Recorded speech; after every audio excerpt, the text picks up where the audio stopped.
안녕하십니까. 사관학교를 지망하는 모든 진성 지원자들의 꿈을 응원합니다. 저는 광릉한샘 기숙학원의 진학연구소 소장 박일범입니다. 자, 오늘은 지원동기서 작성에 관해서 여러분들께 좀 팁을 드리고자 이 자리에 섰습니다. 자, 5월 말경부터 시작해서 지원동기서 안이 발표가 사관학교별로 되고 6월 초 정도까지, 그리고 6월 중순에 원서를 받으면서 원서가 끝나는 6월 한 하순 정도까지 해서 지원 동기서를 작성하게 되는데, 이제 바야흐로 원서 접수의 시기가 다가오고 있고 지원 동기서를 제대로 써놔야 되는 시기가 지금 다가오고 있는 것 같아요. 그래서 시기를 맞이해서 각 학교별로 전체를 다 뜯어보기는 좀 어렵겠지만 그 4군에 공통적으로 꼭 들어가야 되고 좀 유념해야 될 부분들이 어떤 것들이 있는지 지원 동기서를 작성함에 있어서 그런 부분들을 한번 살펴보고자 합니다. 자, 일단은 먼저 이거부터 한번 짚고 넘어가야 될 것 같아요. 지원 동기서의 중요성. 왜 그러면 자꾸 지원 동기서를 자꾸 잘 쓰라 하는지. 일단 첫 번째로 우리가 얘기해 봐야 되는 건 이거예요. 면접이 강조되는 추세. 자, 사관학교에 입시에 있어서 성적이 강조되던 시들이 있었어요. 특히나 공사를 비롯해서 1차 시험 성적이 결국에는 우선 선발에 거의 그대로 반영이 돼서 성적대로 우선 선발이 끊겨 들어가는 그러한 시대도 있었거든요. 근데 그렇게 성적을 위주로 뽑아놓으니까 사관학교에서 이탈률도 높아지고 뭐 이런 문제들이 여러 가지가 생겼고, 점점 성적보다도 이른바 진성인 친구들을 뽑고 싶다라고 하는 기조가 사관학교에 널리 퍼지게 되었고, 그게 지금까지 좀 오고 있어요. 그래서 이 친구가 진성임을 우리가 판별할 수 있는 건 사실 성적으로 판별할 수 있는 건 아니죠. 공부를 잘한다고 해서 이 친구가 군이라는 꿈에 정말 몰입하고 진심으로 향유하고 있는지를 파악할 수는 없으니까요. 오히려 그 친구와 얘기를 해보면서 그 꿈이 언제부터 시작됐고 어떤 활동들을 통해서 그 꿈을 이루려고 노력해왔고 이런 것들을 파악하면서 오히려 이 친구가 진성인지 아닌지가 판별이 되겠죠. 그러므로 사관학교는 지금 계속 면접을 강조하고 있는 추세예요. 특히나 공군 사관학교 같은 경우에는 오히려 점수 배분조차도 나중에 정시에 가서 수능을 보는 종합전형이라 할지라도 면접의 반영 비율이 수능보다 높을 정도로 아예 비율상에서 강조하겠다라고 아주 그냥 말을 하고 있는 정도이고, 다른 학교들도 예전에 비해서 점수로 수치화되어 있는 점수의 반영 비율이 크게 달라진 건 아니지만 그 안에서 그 점수가 갖고 있는 변별력은 확실히 세졌다라고 하는 것들이 굉장히 보여요. 특히나 면접을 강조하는 추세에서 좀 드러나는 것 중에 또 하나가 예전에는 면접 점수를 가지고 2차 시험을 떨어뜨리는 경우가 그렇게 흔치 않았으나 요즘에 특히나 공사, 육사, 간사 등에서 이른바 면접에서 과락이 존재한다는 거죠. 과락이 되거나 좀 심리검사에서 좀 이상하게 나오거나 점검을 해봤을 때 말도 제대로 못하고 사관학교 장교로서 적합치 않다 라고 판단이 되면 아예 종합선발에 갈 수 없게 2차에서 떨어뜨리는 경우들도 많이 있습니다. 그만큼 아예 면접 보고 아예 너 오지 말라라는 거죠. 그만큼 면접을 어떻게 보는가가 1차 시험, 특히나 우선선발에 있어서의 당락을 크게 좌우할 뿐만 아니라 나중에 종합선발까지의 다리를 놓을 수 있는지 없는지도 결정하는 중요한 요소가 되고 있다. 사관학교에서 진성지원자, 끝까지 군에 남아서 함께 군에 복무하면서 봉사하고 그 안에서 자기는 실현할 수 있는 그런 인재를 찾고자 하는 추세가 계속된다면 앞으로도 면접이 갖는 중요성은 감소하지 않을 것이다.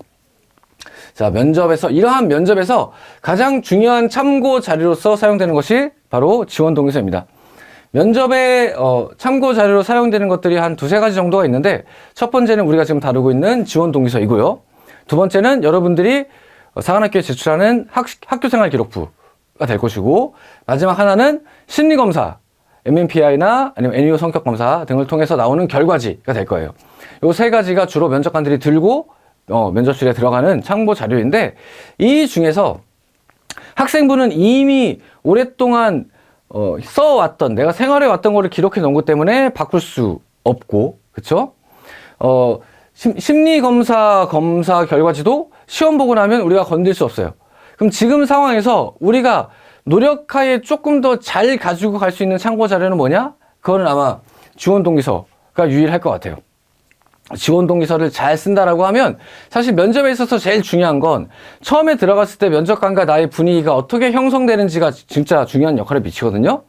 근데 잘 쓴 지원 동기서를 읽고 들어간 면접관이라고 하면 아직 말을 해보기 전에도 그 수험자에 대해서 좋은 인상을 갖고 들어갈 거라는 거죠. 아, 이 친구 생각이 깊은 친구네. 이렇게까지 군인에 대해서 깊게 생각을 해왔어? 그렇게 좋은 인상을 갖고 들어가면 아무래도 공격적인 질문이 들어올 확률이 좀 적겠죠. 그리고 좀 우호적이거나 자신을 자랑할 수 있을 만한 문항들을 위주로 질문이 나올 확률이 높을 겁니다. 실제로 그런 얘기들을 하는 면접관도 있대요. 학생 지원동의서 잘 썼네? 라고 언급을 하는 면접관도 있대요. 우리가 학생부 같은 경우에는 그 학생마다 뭐 수십 페이지에 이르는 그 학생부를 면접관들이 다 꼼꼼히 읽고 들어갈 거다? 라고 생각하기는 좀 어렵죠. 한 면접관이 그 한 회차당 만나야 되는 학생 수가 한두 명이 아닐진데 그 많은 페이지들을 다 꼼꼼히 읽고 점검하고 들어간다는 걸 상정하기 힘들 겁니다. 그래서 그 학생부 중에서 특히나 그 수험자가 자신의 군인으로서의 적성이나 자신의 능력을 자랑하고 싶은 부분이 있다면 그거를 먼저 포인트를 잡아 써달라 라고 하는 것이 지원 동의서이기 때문에 학생부를 못 읽고 들어간다 할지라도 지원 동의서는 반드시 읽을 거라는 거죠. 그렇죠? 자, 노출에 있어서도 학생부보다 지원 동의서는 훨씬 더 노출이 잘 될 것이고 많이 될 것이고, 또한 심리평가 결과지보다는 지원 동의서는 내가 만지고 수정할 수 있는 여지가 있다는 점에서 다른 어떤 참고 자료보다도 지원 동의서를 잘 쓰는 것이 나의 어떤 우선 선발 합격에 있어서 중요한 역할을 미칠 것이다, 영향을 미칠 것이다 라고 하는 것을 예측해 볼 수 있을 것 같아요. 자, 이러한 지원 동의서라고 하는 것은 결국 지원 동의서 안에서 일부 자신의 자랑을 미리 해놓는 거예요. 자신이 군인 장교로서 어떤 어울리는 자질을 갖고 있는지, 그리고 자신의 학교 생활을 통해서 그러한 능력을 어떻게 갈고 닦아왔는지를 이거를 봐주세요. 학생부 많은 활동들 중에서 이 활동이야말로 제가 군인에 연계되는 중요한 활동입니다 라고 하는 걸 자기가 핀포인트를 찝어서 어필한다 라고 하는 면에서 굉장히 중요성을 갖습니다. 물론 어떤 마이너스적 기술이 될 수 있는 게 학생부에 있다면 그거를 미리 변명하는 용도로 간혹가다 쓰일 수도 있겠죠. 그게 아주 크게 드러나는 거라고 하면 그럴 수도 있겠지만, 일반적으로는 자신의 장점과 좋은 점, 장교로서 어울리는 점을 자신이 먼저 어필하고 그에 대한 질문을 유도할 수 있다는 점에서, 즉 면접의 분위기를 좋게 흘러가게 하는 단초가 될 수 있다는 점에서 굉장히 중요성을 갖는다, 이렇게 생각하시면 좋을 것 같습니다. 하지만 이는 또한 심화 질의나 사실 검증의 대상이 되기도 해요. 지원 동의서에 쓰여 있는 말이 학교 생활하면서 이렇게까지 했다고? 라고 하는 의심이 든다라고 하면 이게 정말인지 아닌지를 확인하려고 추가 질문들이 들어오겠죠. 우리가 흔히 이런 것들을 압박 면접이라고 하는데, 사관학교의 면접은 압박 면접의 일종이에요. 물론 학생에 따라서 분위기가 좋게 흘러가면 진짜 크게 걸리는 문항 없이 요번에 와보니까 어때? 학교 분위기 어떤 것 같아? 선배들 보니까 어떤 것 같아? 뭐 이런 식의 간단한 질문만 묻고 끝나는 경우도 있으나, 뭔가 걸리는 요인이 있다. MMPI 검사에서 성격 성향이 좀 이상하게 나왔다 든가, 지원 동기서에 쓴 내용이 사실과는 다른 것처럼 느껴진다든가, 학생부를 읽고 들어왔는데 지원 동기서에 쓴 내용과 학생부가 일치하지 않는다든가, 이러한 검증 사안이 나오면 좀 집요하게 묻기도 해요. 그랬을 때 사실과 지원 동기서 내용이 다르다라고 하면 그 참고 자료를 믿을 수 없게 되고, 그런 글을 쓴 학생을 믿을 수 없게 되고, 그러면 심대하게 면접에서 크게 마이너스가 되는 사례가 될 수도 있겠죠.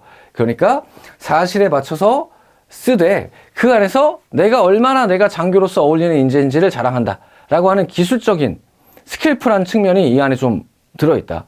그런 것들을 염두하고 좀 써야겠다. 그래야만 면접에서 좋은 평가를 받게 될 것이다. 자, 이러한 면에 있어서 지원 동의서는 내가 조율할 수 있는, 지금 내가 할 수 있는 무엇인가이기 때문에 잘 쓰는 것이 매우 중요합니다. 이러한 지원 동기서가 사실 말이습지 실제로 작성을 해보고자 하면 사실은 글이 잘 안 나가지는 경우들이 많이 있을 것 같아요. 그래서 우리 광릉한생 기숙학원에서도 사관학교 지원 동기서 작성을 좀 지원하기 위해서 프로그램을 좀 마련을 해두고 있습니다.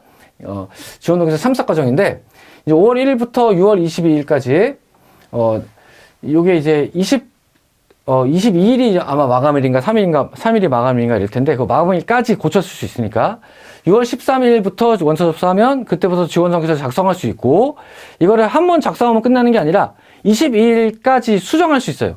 그러니까 그 기간 동안까지는 저희가 접수를 받고 좀 급하다 할지라도 좀 교정을 받을 수 있을 것 같아요.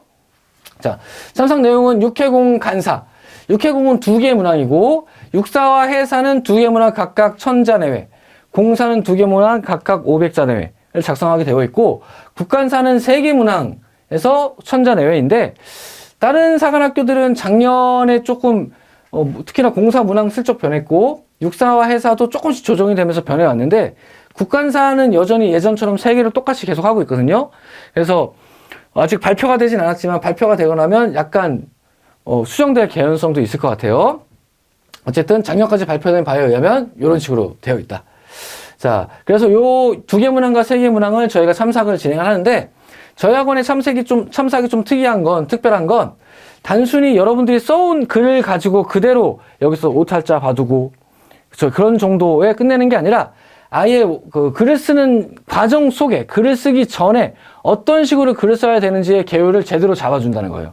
그래서 학원에서 지원동기서 가이드도 보내주고 어떻게 쓰는 게 좋겠다는 것도 알려주고 이 지원동기서 가이드를 받고 나면 쌤과 통화를 할 거예요. 통화하면서 쌤이 좀 여러분들이 써먹을 수 있는 장교로서의 어떤 리더십을 드러낼 수 있는 항목이나 봉사활동을 드러낼 수 있는 항목 아니면 지원동기에서 중요하게 어떤 느낀 점을 묶을 수 있는 항목 이런 것들을 여러분들과 쌤과 좀 얘기를 통해서 좀 정해줄 거예요. 아, 이 지원동기 이거에서는 이런 걸 느꼈다. 이런 게 너무 감명 깊었다. 라고 하는 게 좋지 않겠니? 이 동기보다는 이 동기가 훨씬 더 제3자가 들었을 때는 훨씬 더 강하게 느껴져. 이런 것들을 경험 많은 쌤의 귀와 눈으로 조금 소팅을 해준다는 거죠. 그래서 1번 문항은 자, 요 활동에서 어떻게 쓰고, 요 활동을 어떻게 쓰고, 이렇게 연결해서 이렇게 마무리 짓자. 2번째 문항에서는 리더십은 이런 식으로 정리하고, 봉사활동은 이런 식으로 정리한다. 라고 하는 것을 통화를 통해서 아예 계율을 좀 어느 정도는 작성할 수 있게 줄 거예요.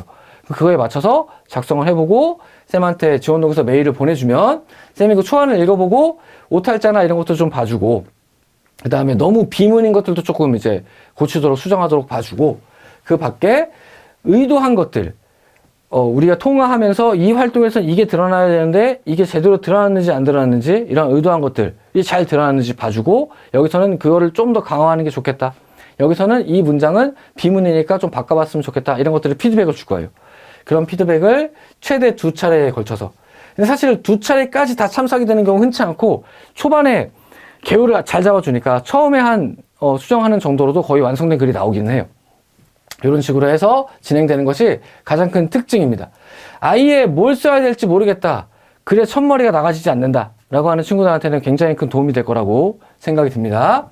자, 그래서 진행을 하는데 이미 지금 참석 과정이 진행이 되고 있고 올해 국간사를 제외한 나머지는 문항이 바뀌지 않을 것이 거의 확실시 되고 있기 때문에 내가 6월 달에 사실은 6월 달이 되면 7월 말에 시험 보기 직전이잖아요. 그때는 이제 공부를 엄청 막 몰입하고 있을 텐데 그때 지원 동기서를 작성하는 게 굉장히 부담스러울 수도 있을 것 같거든요. 그러니까 좀 빨리 쓰고 싶다라고 하는 친구들은 지금부터 5월 달부터 쌤이 지금 참석 과정을 진행을 하고 있어요. 그런 친구들은 적극적으로 차라리 5월 달에 먼저 써놓기를 권고드려요. 그렇지 않고 지금 여유가 없다라고 하면 6월 달에 지원 동기서가 발표되고 나서 쓰는 것도 방법이고 그거를 좀 선택할 수 있게 해드릴 거예요. 다만 쌤이 추천하는 건 오히려 지금 여유가 있을 때 어차피 지금 우리 중간고사, 기말고사, 중간고사 다 마무리되고 지금 이제 여유가 있을 때니까 지금 아예 좀 써놓고 나중에 6월 달에는 1차 시험 통과 못하면 그냥 끝인 거잖아요. 그쵸? 1차 시험에 몰입하는 게 나을 수도 있겠다. 만약에 문항이 바뀐다라고 하면 바뀐 문항에 대해서는 사실 크게 달라지진 않거든요. 어차피 그 뉘앙스가 좀 달라지는 거지. 약간의 수정으로도 충분히 대체할 수 있게끔 될 테니까 먼저 5월 달에 써놓는 것도 나쁘지 않겠다 라는 말씀을 좀 드릴 수 있을 것 같아요. 자, 그래서 본인이 혼자서 지원 동기서를 어떻게 쓸지가 좀 고민된다라고 하면 우리 강남쌤의 지원 프로그램에 좀 도움을 받아도 나쁘지 않겠다 라는 생각이 듭니다. 자, 이상으로 해서 우리 지원 동기서 작성 방법에 대한 촬영을 좀 마치도록 하겠습니다. 감사합니다.